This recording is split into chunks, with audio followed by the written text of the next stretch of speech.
జయించిన యేసయ్య నీ తోడు చాలు, బలహీనతలో నీ కృప చాలు. జయించిన యేసయ్య నీ తోడు చాలు, బలహీనతలో నీ కృప చాలు. లోకమంత ఒకటై నన్ను వేరు చేసిన, లోకమంత ఒకటై నన్ను వేరు చేసిన అక్షయతను కోరే నీ చెలిమి చాలు, అక్షయతను కోరే నీ చెలిమి చాలు. నీ తోడు చాలయ్యా నాకు, నీ కృప చాలయ్యా, నీ తోడు చాలయ్యా నాకు, నీ కృప చాలయ్యా. జయించిన యేసయ్య నీ తోడు చాలు, బలహీనతలో నీ కృప చాలు.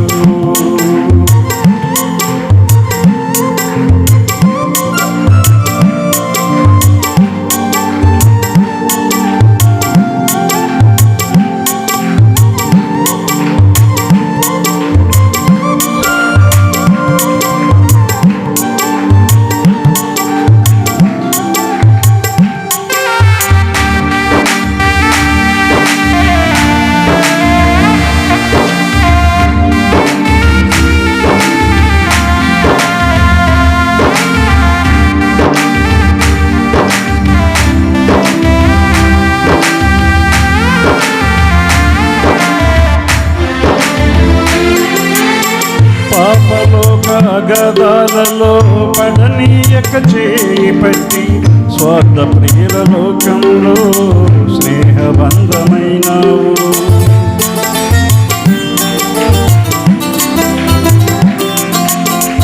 అంధకార లోకమందు నా వెలుగు దీపమై, అతమార్చే ఆపదలో ఆశ్రయపురమైనావు.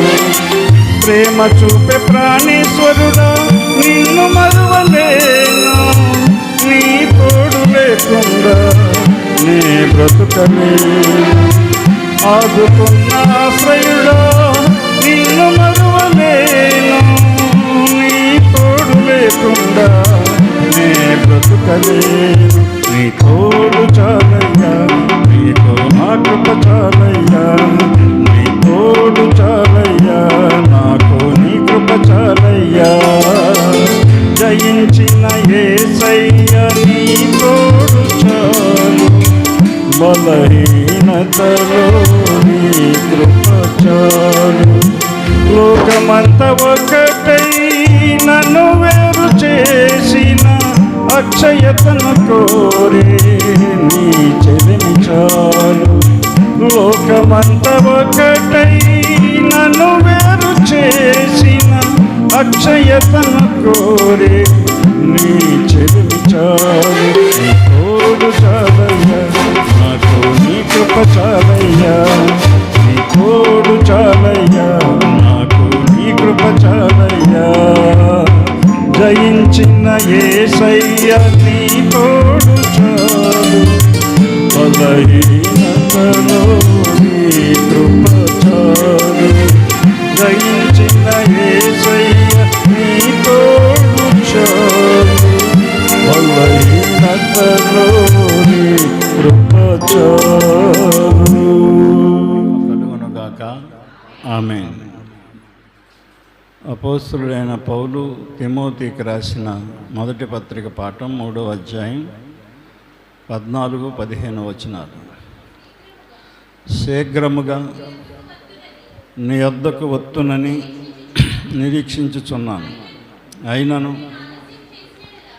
నేను ఆలస్యము చేసిన ఎడల దేవుని మందిరములో అనగా జీవము గల దేవుని సంఘములో జనులెలాగు ప్రవర్తింపవలెనో అది నీకు తెలియవలెనని ఈ సంగతులను మీకు రాయిచున్నాను.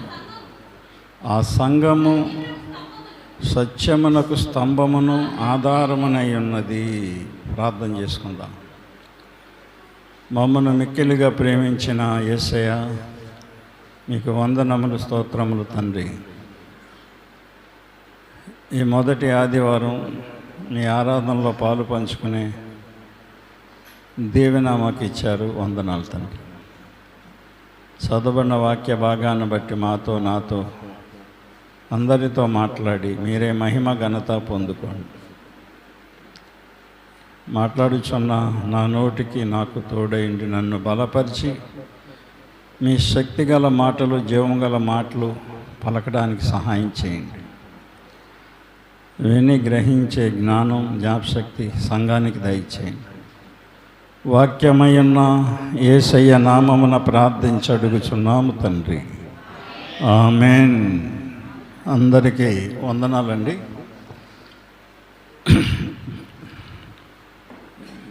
జీవము గల దేవుని సంఘములో జనులు ఎలాగూ ప్రవర్తింపవలెనో అది నీకు తెలియవలనని ఈ సంగతులను నీకు రాయిచున్నాను. జీవము గల దేవుని సంఘము.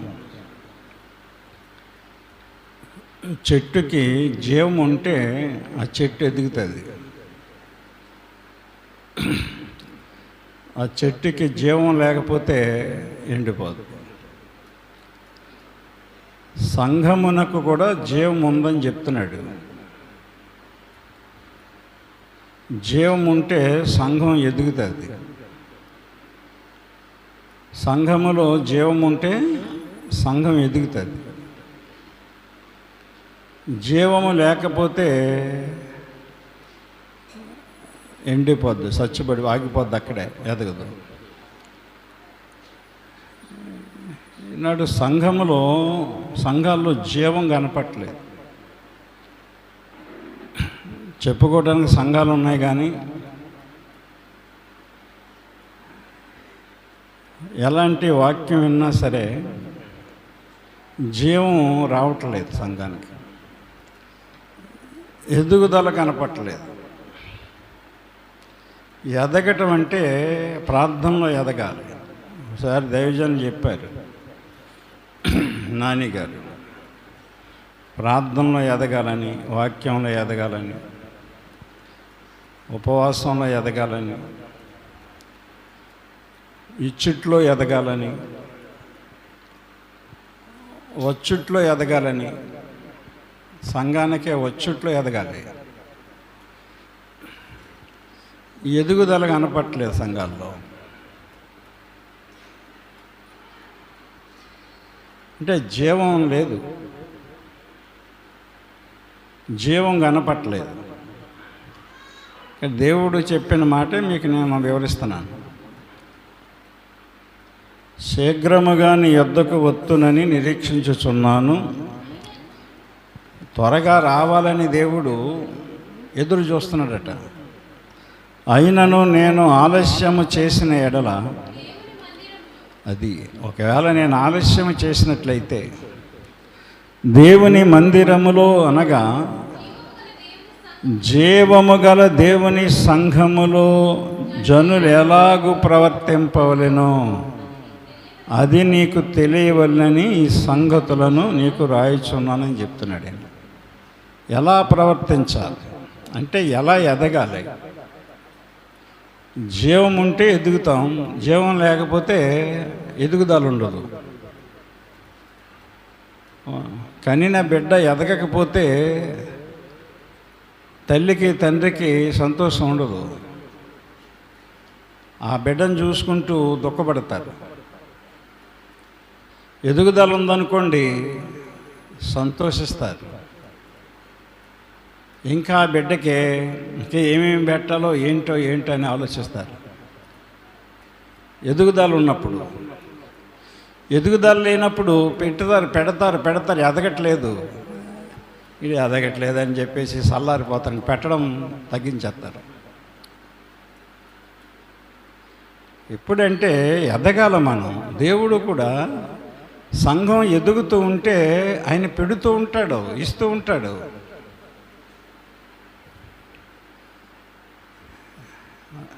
ఇస్తాడండి, ఆయన పెడతా ఉంటాడు మనకేం కావాలి ఇంకా. ఇంకా ఎదగాలి, ఇంకా ఎదగాలి, ఇంకేం పెట్టాలని ఆలోచించి దేవుడు మనకి పెట్టవలసినవి ఇవ్వవలని పెడుతూ ఉంటాడు, ఇస్తూ ఉంటాడు. ఎదుగుదల లేనప్పుడు ఆ తల్లిదండ్రులకి ఇంకా బిడ్డ మీద ఇంట్రెస్ట్ ఉండదు. ఎదుగుతాడని శుభ్రంగా ఏం కావాలో తినిపిస్తారు, ఎత్తుకుని ఆడిస్తారు. వాడు ఎంత పెట్టినా ఎంత చేసినా ఎదిగినప్పుడు ఆటోమేటిక్గా నిస్సత్తు వచ్చేస్తుంది ఆ తల్లిదండ్రులకి. ఎన్ని పెట్టినా ఎదగట్లేదు, వీటికి ఇంకా అనవసరం అనిపిస్తుంది, పెట్టడం తగ్గిస్తారు. జీవం ఉంటే ఎదుగుతారు. సంఘములో జీవం ఉండాలి. ఒక చెట్టుకి జీవం ఉంటే చెట్టు ఎదుగుతుంది. జీవము లేని చెట్టు ఎదగదు. కనుక ఈ రోజున ఎదుగుదల ఉందా? మనకి సంఘంలో ఎదుగుదల ఉందా అంటే ఎదుగుదల కనపట్టలేదు. ప్రార్థనకు వచ్చే దాంట్లో ఎదుగుదల కనపట్టలేదు, దేవునికి ఇచ్చే దానిలో ఎదుగుదల కనపట్టలేదు. ప్రార్థన, రాత్రి ప్రార్థన, ఉపవాస ప్రార్థన, ఎవరి మట్టి కాళ్ళే మూటములు సర్దుకుని పోతున్నారు వాక్యం అవగానే. ఇది చాలా చెత్త సంఘాల్లో రాత్రులంతా పడుకుంటున్నారు, చెత్త సంఘాలు. ఎందుకంటే అక్కడ రాత్రులంతా మెలుకుగా ఉండి ఆ ఊసులు చెప్పుకుని ఈ ఊసులు చెప్పుకొని ఆయాసాలు ఈయాసాలు వేయడానికి ఆ సంఘాల్లో తెల్లవారులు మెలుకుగా ఉంటున్నారు. ఇక్కడ ఒక గంట మెలుకుగా ఉండి ప్రార్థన చేసుకుని వెళదామనే ఎదుగుదల కనపట్టలేదు. రాత్రి చాలా నాకు బాధ కలిగింది. మన ప్రార్థన జీవం ఉండాలండి, జీవం లేని పనులు చేయకూడదు. ఎదుగుదల ఎలా వస్తుంది అంటున్నాను. యవనస్తులు ఉన్నారు, ఎలా ఎదుగుతారు? వాళ్ళకి ఆశీర్వాదాలు ఎలా వస్తాయి? దీవెనలు ఎక్కడి నుంచి వస్తాయి? వాళ్ళ తల్లిదండ్రులు తెచ్చివ్వగలరా? ఇవ్వలేరు కదా. వాళ్ళకే లేదు, వాళ్ళేం తెచ్చిస్తారు? ఎవరి వలన అవుతుంది? దేవుని వలన అవుతుంది. దేవుని మీద ఆనుకునే పరిస్థితులు బిడ్డలకు కల్పించాలి తల్లిదండ్రులు. మేమే ఉన్నాం లాస్ట్కి, అమ్మగారు, నేను, పద్మ. ఆ స్వప్న ఉంది, ఉన్నా కానీ ప్రార్థన చేస్తా చేయదో తెలియదు నాకు, వినబడదు ఎప్పుడు ప్రార్థన. ఆ రత్నమ్మ గారు ఉంటారు, ఆవిడ చేయదు ప్రార్థన, లోపల చేసుకుంటారేమో. లోపల చేసుకున్నా మంచిదే, కానీ మొత్తానికి ఇద్దరే మిగిలారా అని సంతోషించాను. ఓ సేవకుడంట ప్రసంగం చేస్తున్నాడంట, కళ్ళు మూసుకుని ఉదరగొట్టేస్తున్నాడు, ప్రసంగం దంచేస్తున్నాడు అనమాట. ఆ కళ్ళు మూసుకున్నాడు కదని చెప్పేసి వినేవాళ్ళందరూ కూడా ఒక్కొక్కళ్ళు వేసి వెళ్ళిపోయారంట ఆ బోధ ఎక్కక. అప్పుడు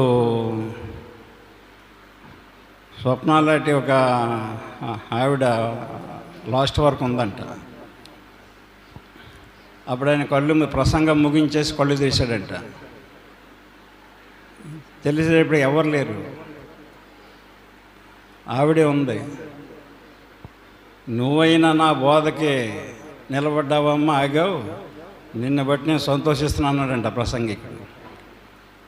అప్పుడు ఆ స్వప్న అందంట, అయ్యగారు మీ బోధ గురించి కాదండి నేను ఉన్నది, మీరు నిలబడిన చాప నాది, ఆ చాప పట్టుకెళ్దామని ఉన్నాను అందంట.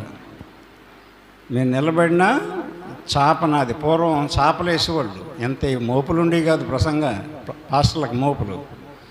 ఎక్కడ ప్రార్థన పెడితే అక్కడ ఆ చుట్టుపక్కల వాళ్ళు చేపలు తెచ్చి ఇది తెచ్చి ఇది తెచ్చి వాల్చి ప్రార్థన పెట్టించేవారు.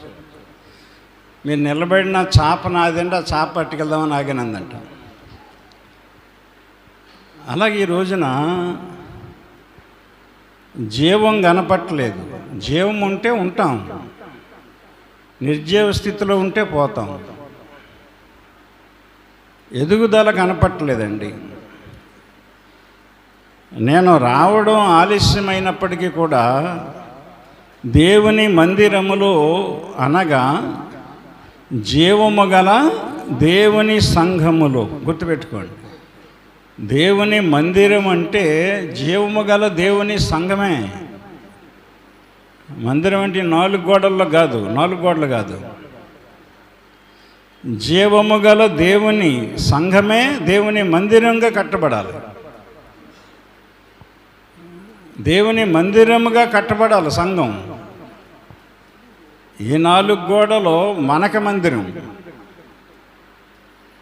ఈ 4 గోడలో మనకి మందిరం. ఇది మనం కూర్చోవటానికే, వినడానికి, ప్రార్థన చేసుకోవటానికే, దేకడానికే. దేవునికి మందిరం కట్టబడాలి. మనం ఈ మందిరంలో మనం కూర్చొని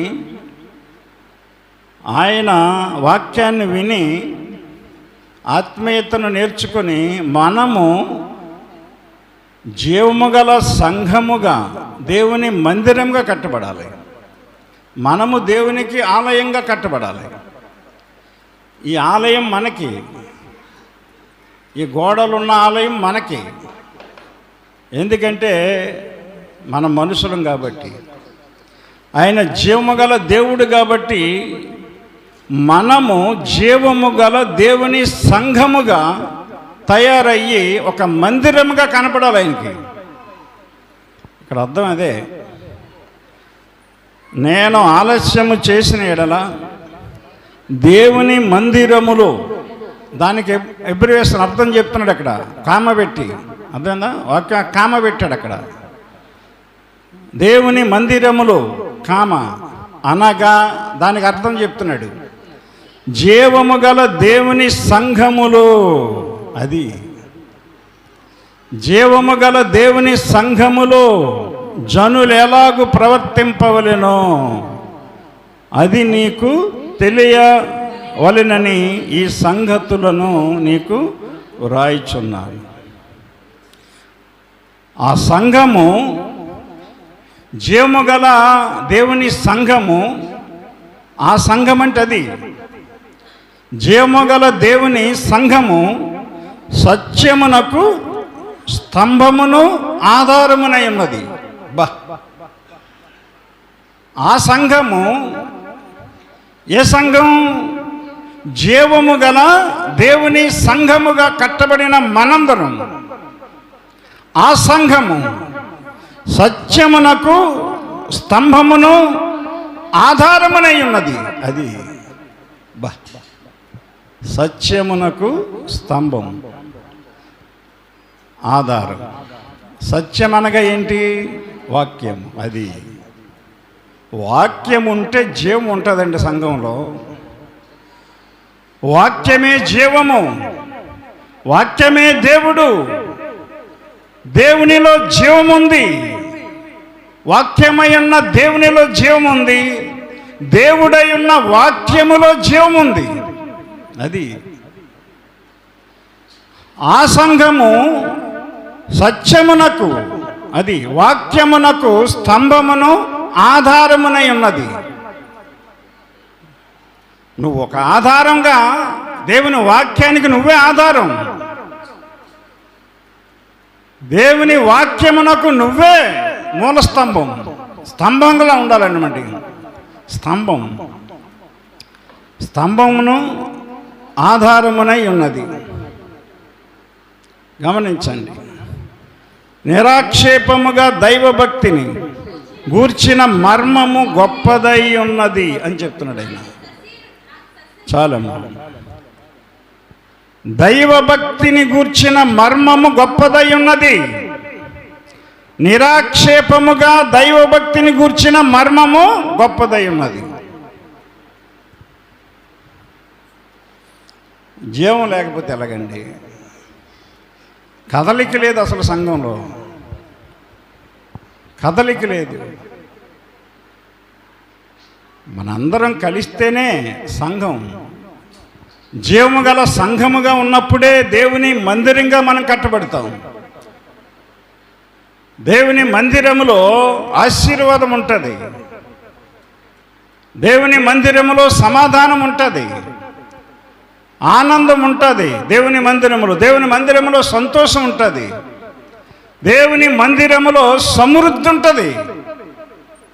లోటు ఉండదు, కొద్దు ఉండదు. జీవం ఉండాలి. జీవము లేకే నీకు లోటు కనిపిస్తుంది, జీవము లేకే కొదువు కనిపిస్తుంది నీకు. జీవము లేకే లోపం కనిపిస్తుంది నీలో. జీవం ఉండాలండి. వాక్యము నీలో ఉంటే జీవం వస్తుంది. వాక్యము నీలో నిలిచి ఉంటే జీవము కలిగి ఫలిస్తాను. జీవము లేని మొక్క చచ్చిపోద్ది. జీవమున్న మొక్క ఎదుగుద్ది, ఫలవలేస్తుంది, ఫలాలు కాస్తుంది. అరే జీవం అర్థం అవ్వట్లేదు అసలు. సంఘానికి అర్థం అవ్వట్లేదండి. గమనించండి, దేవుని వాక్యాన్ని మనం అర్థం చేసుకోవాలి. వాక్యములో ఎంత మర్మముందో నీకు తెలియట్లేదు. వాక్యములో ఎన్ని అద్భుతాలు ఉన్నాయో నీకు తెలియట్లేదు. వాక్యములో ఎంత మేలుందో నీకు తెలియట్లేదు. వాక్యములో జీవం ఉందండి. ఆ జీవం నీలోకి రావాలి.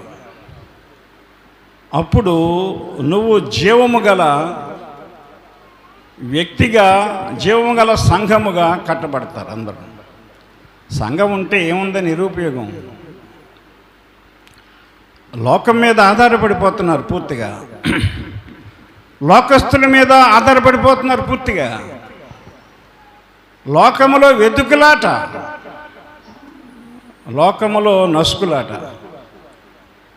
దేవుని సంఘములో ఉండలేకపోతున్నావు. దేవుని సంఘానికి వచ్చి ఎదగలేకపోతున్నావు. నువ్వు ఎదగాలండి, మనం ఎదగాలి. జీవం ఉంటే ఎదుగుతావు, జీవం లేకపోతే అక్కడే ఉంటావు. కనుక సంఘం అంటే ఏదో అనుకుంటున్నారు. సంఘానికి నిర్వచనం కూడా తెలియకుండా భక్తి చేస్తున్నాం మనం. సంఘం అంటే ఇంకా ఒకళ్ళ మీద ఒకరు వ్యత్యాసాలు, హెచ్చు తగ్గింపులు, ఇగోలు, అసూయలు, మత్తతలు, అల్లరి, దేవదూషణ, ఇవన్నీ కూడా ఈ కడవరి దినాల్లో చోటు చేసుకుంటున్నాయి. ఈ కడవరి దినాల్లోకి వచ్చేసాం మనం. నిలబడలేకపోతున్నారు. గమనించండి, ఇక్కడ అదే తిమోతి పత్రిక 4వ అధ్యాయంలో చెప్తాడు ఆయన. అయితే కడవరి దినములలో కొందరు అబద్ధికుల వేషధారణ వలన మోసపరచు ఆత్మలయందును దయ్యముల బోధయందును లక్ష్యముంచి, దయ్యములు కూడా బోధిస్తాయి సేవకుల్లోకి దూరి. మారు మనసు లేని సేవకుల్లోనికి దయ్యాలకు దూరతాయి, మారు మనసున్న సేవకుల్లోకి వెళ్ళవు. అర్థమైందా? మారు మనసు లేని సేవకులు ఉంటారు, వాళ్ళు ఆటోమేటిక్గా బయటపడిపోతారు, వాళ్ళ క్రియలన్నీ కూడా బయటపడిపోతాయి. అలాంటి బోధకుల్లో దెయ్యం బోధే ఉంటుంది. వ్యభిచారం చేసే బోధకుడు ఉన్నాడండి, వ్యభిచార ఆత్మ ఉంటుంది వాడిలో, దెయ్యం, దురాత్మ. వాడు బోధించే బోధ దెయ్యం బోధే. బైబిల్లో చెప్తాడు, దెయ్యం కూడా దేవుని మాటలో చెప్తుంది. వీరు సర్వోన్నతుని దేవుని సేవకులు అని చెప్తుంది దెయ్యం, పుతోను దెయ్యం బట్టి. అర్థమైందా? వారు మీకు రక్షణ మార్గమును ప్రచురించదరని దెయ్యాలు చెప్తాయి. పుతోను దెయ్యం పట్టినటువంటి ఆ చిన్నదాని మీద దెయ్యం ఉంది. అర్థమైందా? కనుక దయ్యములు కూడా బోధిస్తాయి దేవుని వాక్యాన్ని. ఎలాగంటే దైవ సేవకుల్లోకి వెళ్ళి బోధిస్తాయి. ఈ రోజున స్వస్థతల గురించి బోధించమని చెప్పలేదు యేసు ప్రభు. ఈనాడు స్వస్థతల గురించి బోధిస్తున్నారు. బోధలు ఎక్కువైపోయినాయి. ఎలాగా టచ్ చేస్తే పడగొట్టేస్తున్నారు, లేపేస్తున్నారు. ఇవన్నీ దెయ్యముల బోధ. అది యేసు ప్రభు సువార్త ప్రకటించమన్నాడు. నీకు రోగాల బాగు చేస్తాను, నీకు పిల్లల్ని ఇస్తాను, నీకు ఇల్లు ఇస్తాను, నీకు పెళ్లి చేస్తాను, ఉద్యోగం ఇస్తాను అని చెప్పమనలేదు ఆయన. అలా చెప్తున్నావంటే అది దెయ్యం బోధ. అది ఎందుకంటే లోకానికి అదే కావాలి. లోకానుసారంగా ఉన్న మనుషులకి ఏం కావాలి? అయ్యే కావాలి. ఆత్మానుసారంగా ఉన్న మనుషులకి ఆత్మీయ బోధ కావాలి.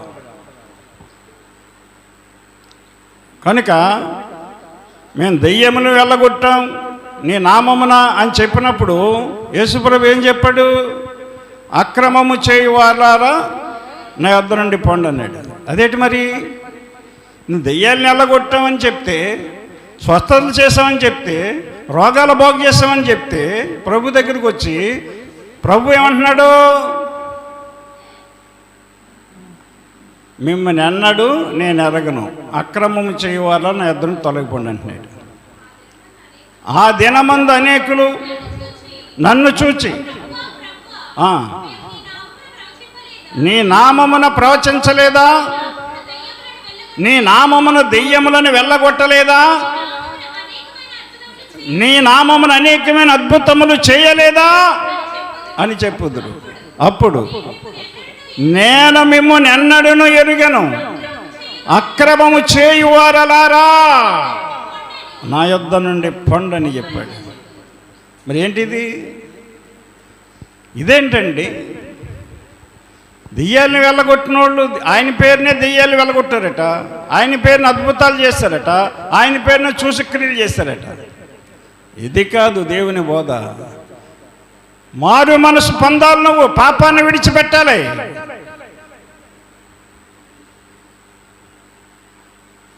నీలోకి జీవము రావాలంటే నీలో పాపం,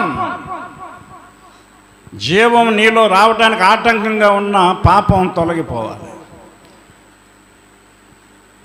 చెడుని విడిచిపెట్టాలండి, పాపాన్ని విడిచిపెట్టాలండి.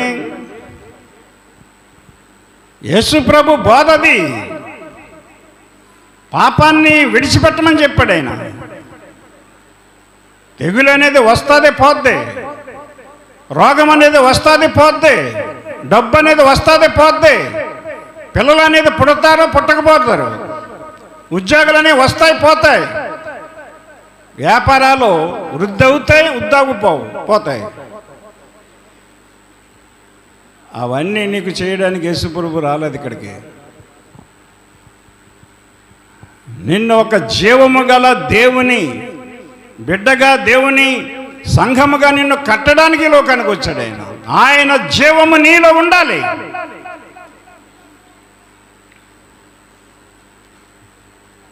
ఆయన జీవము మనలో ఉండాలండి. స్వస్థత కాదు అక్కడ, నీ తెగులు పోవటం కాదు, రోగం పోవటం కాదు, దెయ్యం పోవటం కాదు. దెయ్యాలు ఎప్పుడు ఉంటాయి ఈ లోకంలో, అది పోతే మళ్ళీ వచ్చి పట్టుకుంటుంది. తెగులు పోతే మళ్ళీ తెగులు వస్తుంది, రాకుండా ఉండదు. ఎన్నిసార్లు మనకి జ్వరాలు రాలేదు పోలేదు, ఎన్నిసార్లు మనకి కాళ్ళు నిప్పట్లేదు నిప్పిపోలేదు, చేయి నిప్పట్లేదు నిప్పిపోలేదు, పడతానే ఉంటాయి, వస్తూ ఉంటాయి.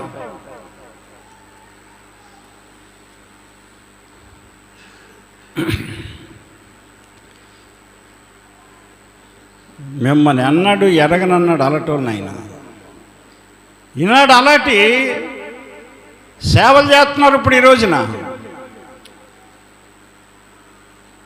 అలాంటి సేవలు చేస్తున్నారండి. అక్కడ పాపం గురించి చెప్పరు, పాపాన్ని విడిచిపెట్టుకుని రండి మీరని చెప్పరు, మారు మనసు పొందమని చెప్పరు. ఇక్కడ వాళ్ళు ఆ నీళ్ళు అమ్ముతారు, కొబ్బరి నూనె అమ్ముతారు, కచ్చీపులు అమ్ముతారు, గడ్డి అమ్ముతారు, చెత్త అమ్ముతారు, చెదారం అమ్ముతారు, మట్టి అమ్ముతారు, మత్స్యనం అమ్ముతారు.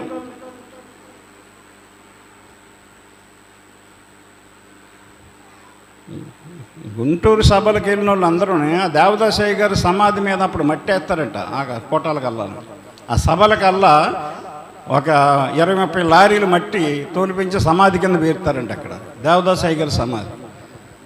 ఆ మూడు అక్కడ సభల్లో పాల్గొన్న తర్వాత వస్తా ఆ మట్టి తెచ్చుకుంటారంట, సమాధి మీద మట్టి. ఆ మట్టి రాసుకుంటే బాగైపోతారంట. బైబిల్లో ఉంది ఎక్కడన్నా? బైబిల్ ఉందా? అంటే యేసు ప్రభు బురద రాసి బాగు కళ్ళు ఇచ్చాడు కదా, మట్టి. ఇలాంటి బోధలు ఈ రోజున ఎక్కువైపోయినాయండి. కడవరి దినములలో కొందరు అబద్ధికుల వేషధారణ వలన మోసపరచు ఆత్మలయందు దెయ్యముల బోధయందు లక్ష్యముంచి, అర్థమైందా? అది ఆ బోధల మీద లక్ష్యముంచిన వాళ్ళు విశ్వాసములో భ్రష్టులైపోతారు. వాళ్ళు కలిగి ఉన్న కొద్ది విశ్వాసాన్ని కూడా కోల్పోతారనమాట. ఈనాడు చాలామంది అన్యులు, విగ్రహారాధికులు, పిహెచ్డీలు చేసిన వాళ్ళు, బాగా చదువుకున్న వాళ్ళు బైబిల్ కూడా చదువుతున్నారు. అన్ని వాళ్ళ గ్రంథాలన్నీ చదువుతారు, వాళ్ళు హిందూ గ్రంథాలు చదువుతారు. ఇప్పుడు ఈ మధ్యన బైబిల్ను కూడా బాగా చదివి కంఠస్థం చేస్తున్నారు. చేసి బైబిల్లో ఉన్న లోపాలు, బైబిల్లో ఉన్న కొన్ని తప్పుడు, అంటే అందులో కొన్ని తప్పు చేసిన వాక్యాలు ఉన్నాయి కొన్ని. అర్థమైందా? వ్యభిచారం చేసిన సందర్భాలు ఉన్నాయి, కొన్ని సందర్భాలు. వాక్యంకై అది అందులో కొన్ని అలాంటి పాయింట్స్ వాళ్ళు తీసి బైబిల్లో ఎలా ఉంది కదా,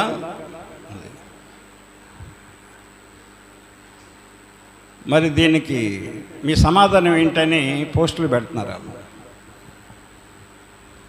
అంటే దేవుని సేవను పాడు చేయడానికి, క్రిస్టియానిటీని దెబ్బతీయడానికి, క్రైస్తవ్యాన్ని పాడు చేయడానికి ఆ బైబిల్లో ఉన్నాయే కొన్ని. మరి లోతు కుమార్తెలు తండ్రితో వ్యభిచారం చేస్తారు కదా, మరి బైబిల్ మీరు పెద్ద ఏదో చెప్పుకొస్తారు, దీనికి ఏంటి సమాధానం చెప్పండి అని పాయింట్ పెడుతున్నారు దాన్ని.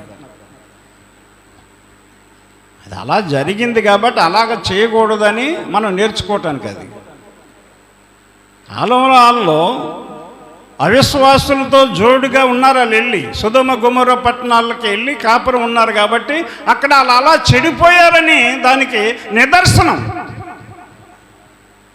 అంతకుముందు అబ్రాహాముతో ఉన్నప్పుడు అలా లేరు వాళ్ళు, లోతు కుటుంబం. ఎప్పుడైతే విశ్వాసి అయిన అబ్రాహాముతో ఆ స్నేహం విడిచిపెట్టేసి లోకానుసారంగా ఆశీర్వాదాన్ని కోరుకొని సొదొమ గొమొర్రా పట్టణాలకు వెళ్ళిపోయాడు లోతు. ఆ మనుషులు దుర్మార్గులు, దుష్టులు, పాపులని రాయబడింది.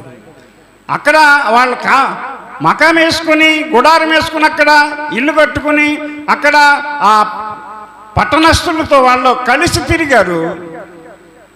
ఆ పట్టణస్థులతో దుర్మార్గత ఆ కుటుంబానికి అంటుకుని అలాగా పాడైపోయారు. అది దానికోసం ఆ మాట మనకి రాశాడు, బైబిల్లో రాయించి ఉంచాడు. లోతు కుమార్తె ఇలా చెడిపోవడానికి కారణం అదని. పెండ్లాడకుండానే అక్కడ అబ్బాయిల్ని వాళ్ళు సిద్ధం చేసుకున్నారు. పెండ్లాడనై ఉన్న అల్లుళ్ళు అని ఉంటుంది అక్కడ బైబిల్లో.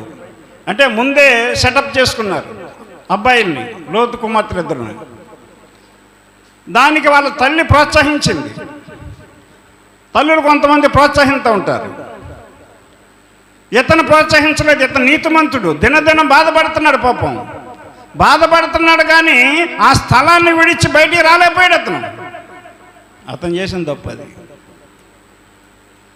విశ్వాసము గల అబ్రహాముతో కలిసి ఉన్నప్పుడు ఎలాగున్నాడో, విశ్వాసము గల అబ్రహాముని విడిచిపెట్టి లోకానుసారమైన ఆశీర్వాదాన్ని కోరుకొని ఆ సొదొమ గొమొర్ర పట్టణాల వైపు అతను వచ్చేసాడు.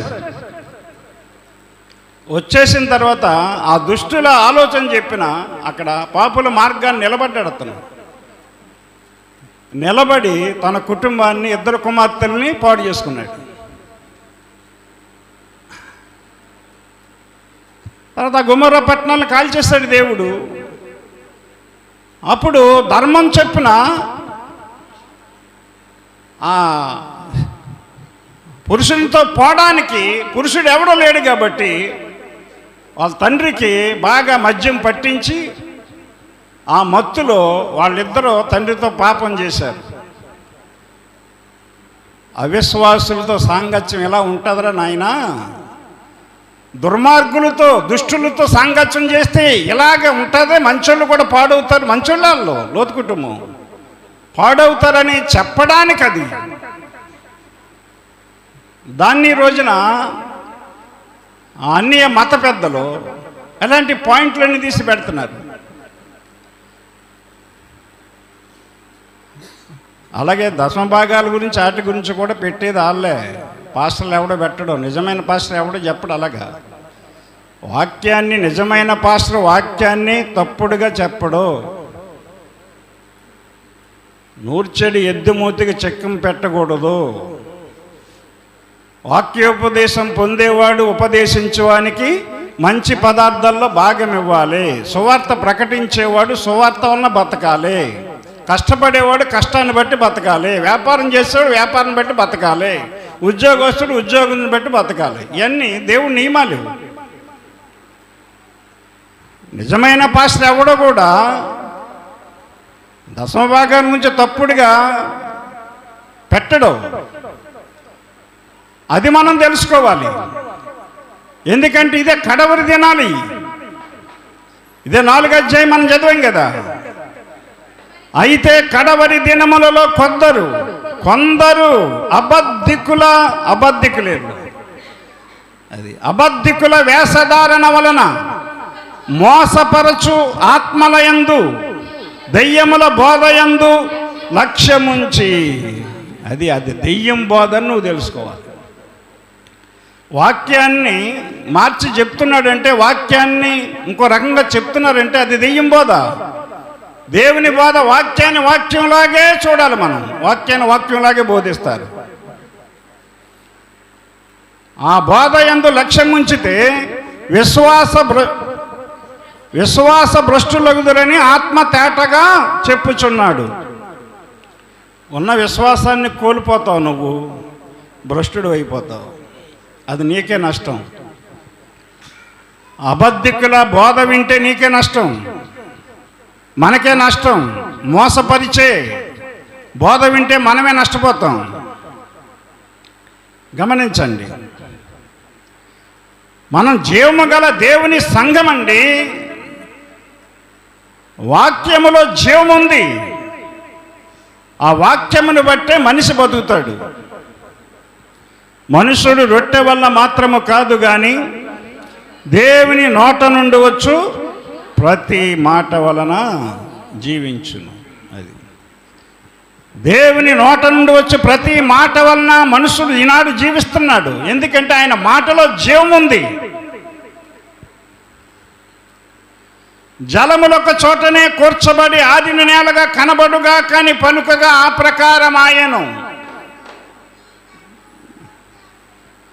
జలములొక చోటనే కూర్చబడి ఆరిన నేలగా కనబడుగా కానీ పలుకగా ఆ ప్రకారమాయను. ఆరిన నేలకు దేవుడు భూమి అని పేరు పెట్టింది. దేవుని మాట వలన భూమి ఏర్పడింది. దేవుని మాట వలన భూమి ఏర్పడింది. మనిషి ఎలా బతుకుతున్నాడంటే చెప్తున్నాను మీకు, భూమి మీద బతుకుతున్నాం మనం. భూమి మీద పంట తిని బతుకుతున్నాం. పంట ఎలా వచ్చింది?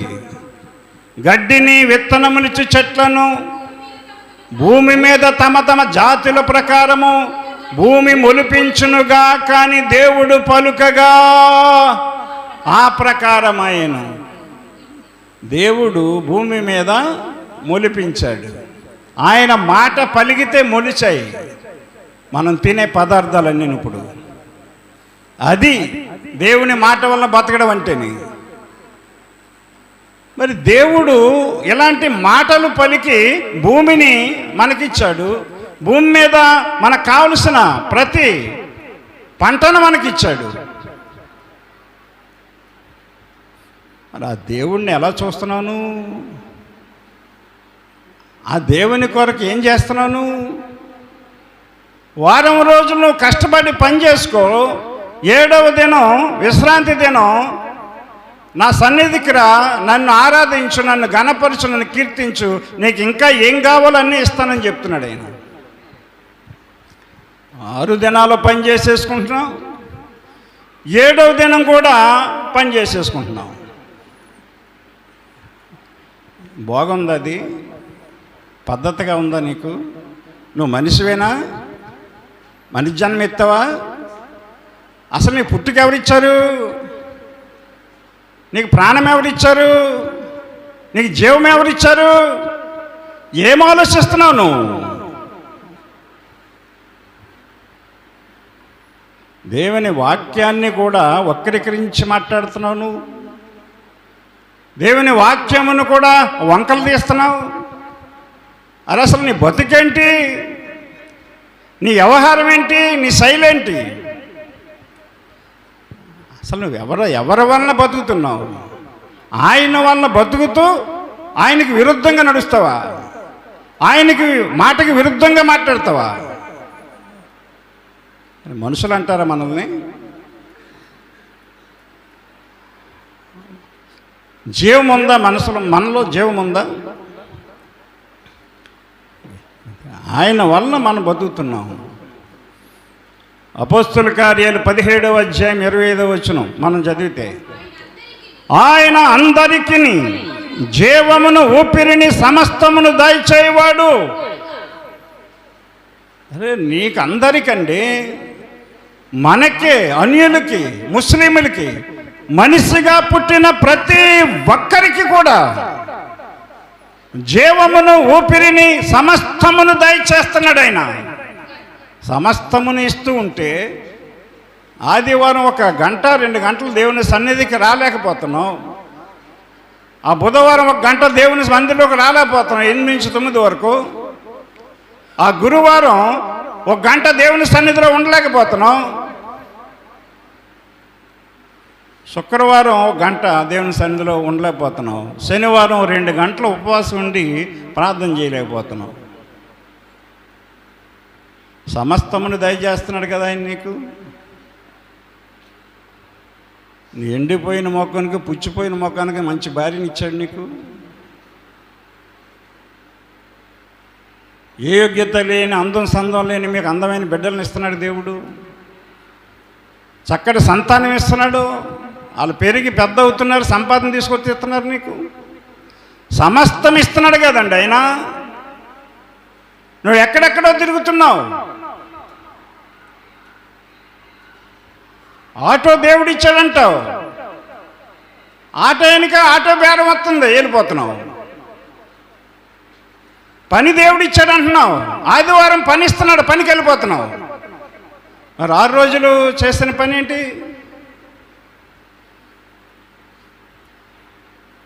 ఉద్యోగం దేవుడు ఇచ్చాడంటున్నావు,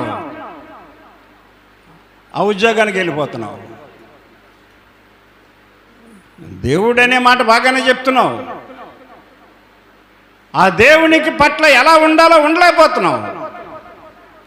జీవం లేదు నీలో, జీవం లేదు, నిర్జీవ స్థితిలో ఉంటున్నావు. బాధ కలుగుతుందండి ఒకసారి. ఎందుకంటే అనుదినం ప్రార్థన చేస్తున్నాం మేము. ఎంత సమయమైనా, టైం అయినా, ఉపవాసం కూడా అందరూ పోయినా సరే చివరి దాకా ఉండి అందరి గురించి ప్రార్థన చేస్తుంది అమ్మగారు. నేను లోపల చేస్తూ ఉంటాను. నేను పైకి చేస్తే టైం లేట్ అవుద్దని ఇక్కడ మోకరించి ఆ గంటన్నర మొత్తం అందరి గురించి కంప్లీట్గా చేస్తాను. నేను చిన్న చిన్న పిల్లల గురించి కూడా ప్రతి పేరుని గణేష్ అని, సన్నీ అని, సూర్యప్రకాష్ అని, ఆనందాన్ని, సంతోష్ అని, ప్రదీప్ అని, కౌశిక్ అని, ఇలాగా పేరున ప్రార్థన చేస్తూ ఉంటాను. బాధగా ఉంటుందండి, వేదనగా ఉంటుంది. ఆత్మ సంబంధమైన దైవజనులకి చాలా బాధ కింద ఉంటుందండి. నామకార్థపు సేవకులకి పట్టింపు ఉండదండి. వచ్చినా పోయినా మీరు ఇచ్చే డబ్బులాలు కావాలంతే. ఎందుకంటే జీవము గల దేవుని సంఘముగా కట్టబడాలని, జీవము గల దేవుని సంఘంగా కట్టబడాలి.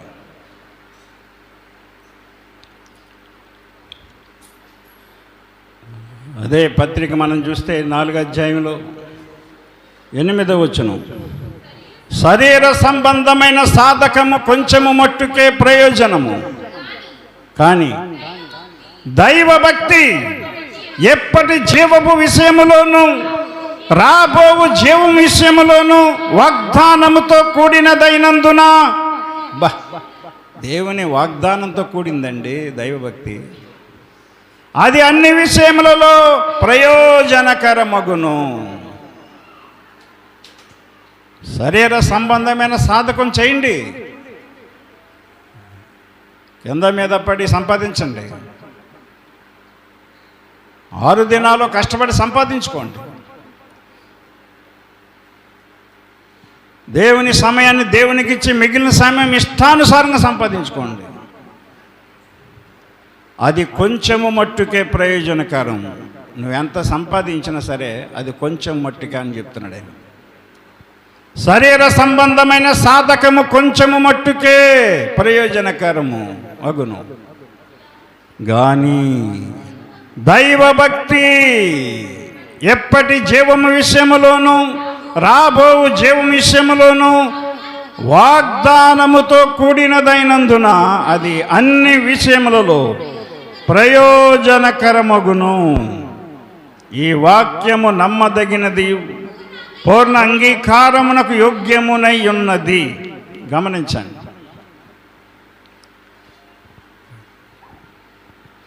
కొంచెం మట్టుకి ప్రయోజనకరమైన శరీర సంబంధమైన సాధకం నమ్ముకుంటావా?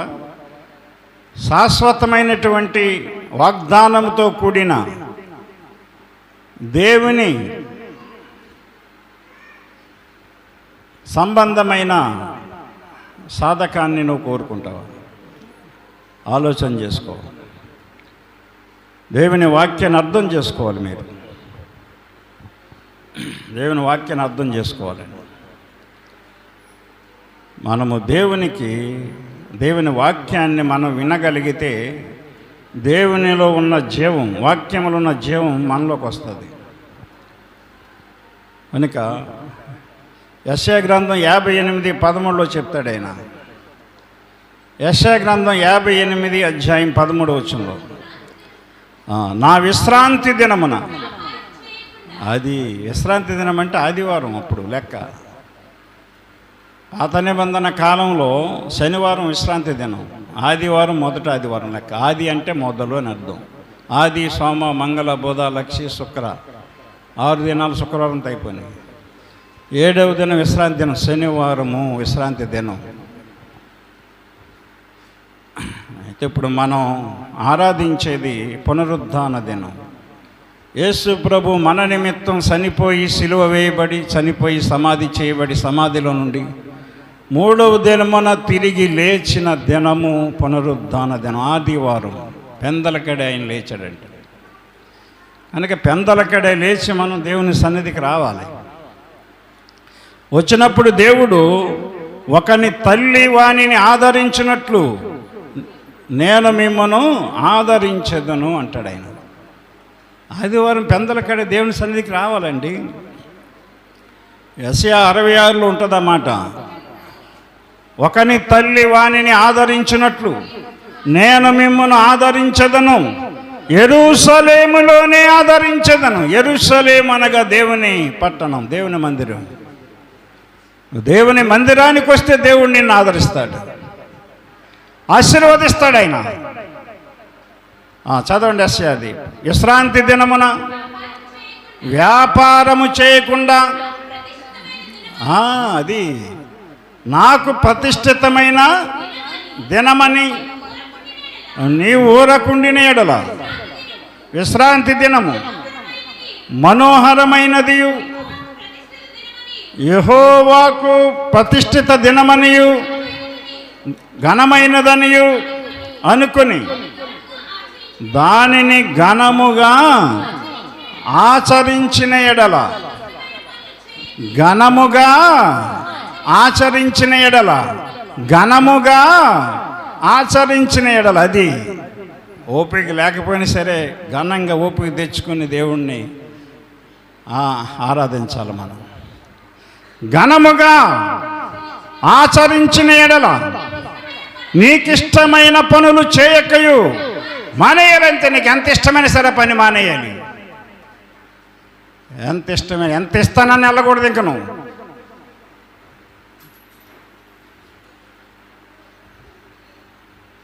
ఎంత ఇస్తానన్నా సరే కిరాయి వచ్చిన వెళ్ళకూడదు. ఇంక నువ్వు నష్టపరుచుకోవాలండి దేవుని కొరకు. దేవుని ఆరాధన అంటే ఏంటి? అదే ఘనమైన ఆరాధన అవుతుంది. అది అంటే నువ్వు దేవుని కంటే దాన్ని ఘనముగా ఎంచలేదనేది దేవుడు ఆలోచిస్తాడు. నీకిష్టమైన పనులు చేయకయు, వ్యాపారము చేయకయు, లోకవార్తలు చెప్పుకొనకయు ఉండిన ఎడల నీవు యెహోవా యందు ఆనందించదవు. దేశం యొక్క ఉన్నత స్థలముల మీద నేను నిన్ను ఎక్కించదను. దేవునికి మహిమ కలుగునుగాక. అది ఉన్నతమైన స్థలంలోకి ఎక్కిస్తాడు, నేను ఉన్నతంగా చేస్తాడు నిన్ను.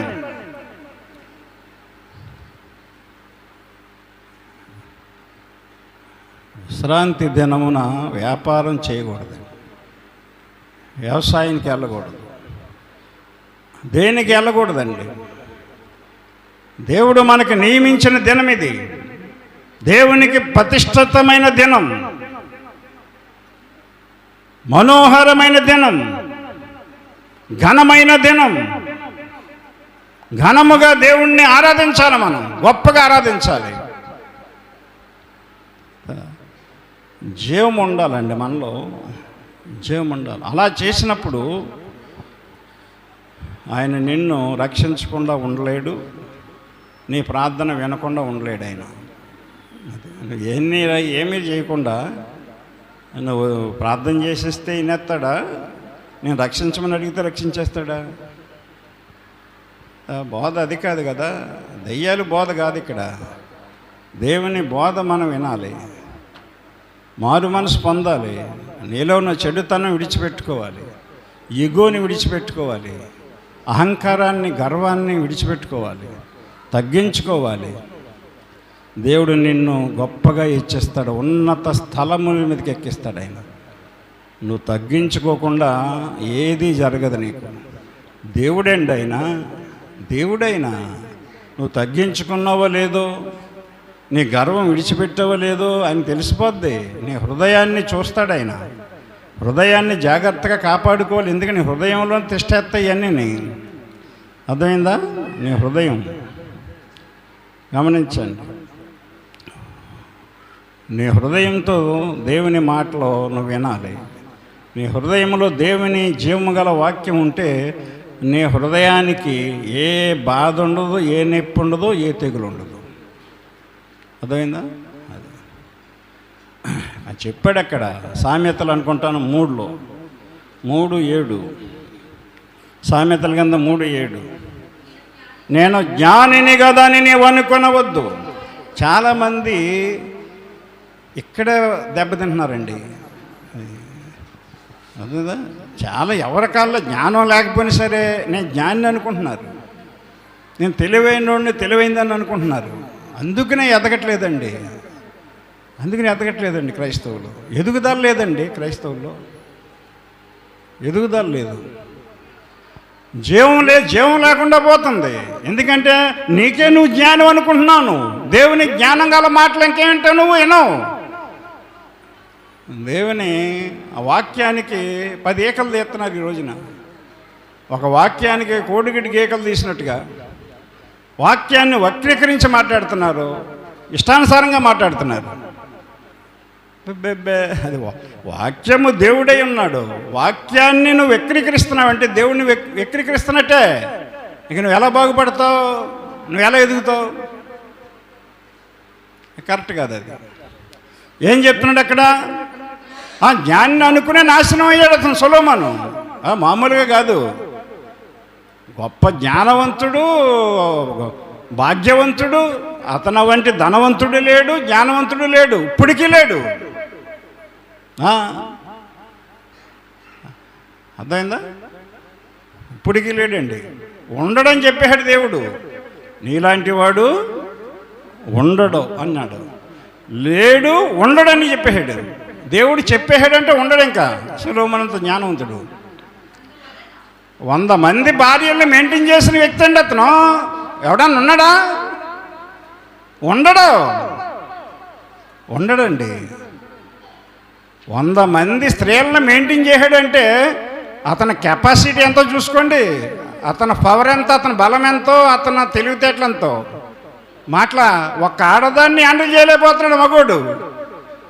భార్య అని చెప్పి చేతలో పెట్టుకోలేకపోతున్నాడండి. పెద్ద పుడింగిరని చెప్తాడు ఇదిలోకి వెళ్ళి. ఒక్క ఆడదాన్ని లైన్లో పెట్టలేకపోతున్నాడు. 1000 మందిని అతను చెప్పు చేతల్లో కనుసన్నంలో పెట్టుకుని మెయింటైన్ చేశాడంటే ఒకరు గొడవలు రాకుండా. మరి ఏంటనుకుంటున్నారు? అలా తోడు చెప్తున్నాడు ఆ మాట. నేను జ్ఞానిని కదని నీవు అనుకొనవద్దు. యెహోవా యందు భయభక్తులు కలిగి చెడుతనం విడిచిపెట్టు. అది చెయ్యండి. ఇక్కడికి వచ్చి అది చెయ్యండి. చెడుతనం విడిచిపెట్టాను. నేను విడిచిపెట్టాను చెడుతనాన్ని. విడిచిపెట్టానండి నేను. చెడు అనేది రానివ్వను. చెడ్డ మనుషులతో నేను ఎక్కువగా మాట్లాడను. నేను నా స్నేహితులందరిలో చెడు ఉందని చెప్పేసి పక్కన పెట్టాను వాళ్ళని. ఏదో అలాగ మాట అంటే అంతే, మాట అలో అంటే అలో అంతే. ఎక్కువ వాళ్ళు నా ఇంటికి వెళ్ళటం కానీ నేను నా ఇంటికి వెళ్ళటం కానీ గడపడం కానీ చేయను. నేను చెడుతనాన్ని విడిచిపెట్టాలి. చెడు సహవాసాలను దూరం పెట్టాలి. అప్పుడు నీ హృదయంలో చెడుతనాన్ని విడిచిపెడితే, హృదయంలో ఉంటుంది చెడుతనం. ఇప్పుడు కూడా గర్వమైన, అహంకారమైన అలాంటి చెడుతనాలు కూడా లోపలే ఉంటాయి. అప్పుడు నీ దేహమునకు ఆరోగ్యమును, నీ ఎముకలకు సత్తువ కలుగును. దేవుని మాట అండి అది. దేవుని వాక్యాన్ని జీవం రావాలి నీలోకి. జీవము గల దేవుని మందిరముగా కట్టబడాలి. మనం దేవుని సంఘముగా మనం ఏర్పడాలి. జీవం ఉండాలి. జీవం కనపట్లేదు. అర్థమైందా? వారానికి 4 వారాలు ప్రార్థన జరుగుతుంటే 3 వారాలు రానోళ్ళు కూడా ఉన్నారు. అంత జీవం లేని నిర్జీవమైన స్థితిలోకి దిగజారిపోతున్నారు. చూడండి, నువ్వు తగ్గిపోయే కొద్ది నీకు అన్నీ విస్తరిస్తూనే ఉంటాయి. కాస్త చిన్న ప్రాబ్లమ్స్ నిన్ను దేవునికి దూరం చేయకూడదండి. ఏదో వంక పెట్టుకుని మానేస్తావు, ఏదో సాకు చెప్తావు. 2వ వారానికి ఆ సాకు పెద్దదవుద్ది, 3వ వారానికి ఇంకా పెద్ద అవుద్ది. అలాగ నిన్ను వెనక్కి లాగేస్తుంది అంతే. చూడండి, రానోళ్ళు ఎవరైనా సరే వెనక్కి లాగేస్తున్నది అంతే. అది రానోళ్ళని. జీవం లేదు, ఎదుగుదల లేదు. దేవుని సన్నిధికి మనం ఎగిరిపడాలి. జీవం ఉంటే కదలిక ఉంటుంది, నీలో కదలిక ఉంటుంది. పరిగెత్తుకొని వస్తావు. జీవము గల దేవుని సంఘం మనం, దేవునికి మందిరంగా కట్టబడాలి. మనందరము దేవునికి సంఘంగా. ఈ మందిరం మనము దేవునికి మందిరంగా మారాలి. జీవము ఉంటేనే దేవుని మందిరంగా మనం మారగలం. జీవము లేని మందిరం మనకి, ఈ నిర్జీవమైన మందిరం, ఈ గోడలు మనకి. మనలో జీవం ఉంది. ఆ జీవం, ఆయనలో జీవం ఉంది. ఆ జీవం మనుషులకు వెలుగై ఉంది. మనం జీవము గల దేవుని మందిరంగా కట్టబడి దేవునికి ఉపయోగపడదాం. దేవుడి మాటలు దీవించునుగాక. ఆమేన్. ప్రార్థన చేసుకుందాం.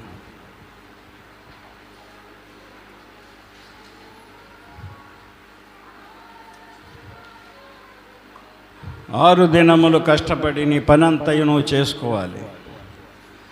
7వ దినం విశ్రాంతి దినము. దానిలో నీవైనను, నీ భార్య అయినను, నీ కుమారుడైనను, కుమార్తె అయినను, నీ ఎద్దైనను, గాడిదైనను, ఏదైనను పని చేయకూడదు. విశ్రాంతి దినమును పరిశుద్ధముగా ఆచరించుటకు జ్ఞాపకం ఉంచుకో. దేవుడు నిన్ను జ్ఞాపకంలోకి తెచ్చుకుంటాడు. ప్రేమ కలిగిన ప్రియ పరలోకపు తండ్రి, పరిశుద్ధుడా యేసయ్య, మీకు వందనములు, స్తోత్రములు తండ్రి. ఎత్తబడిన వాక్యము వినిన ప్రతి హృదయములు భద్రపరచండి. వాక్య ప్రకారం నడిపించండి. వాక్యమయున్న యేసయ్య నామమున ప్రార్థించి అడుగుచున్నాము తండ్రి. ఆమేన్. అందరికీ వందనాలండి.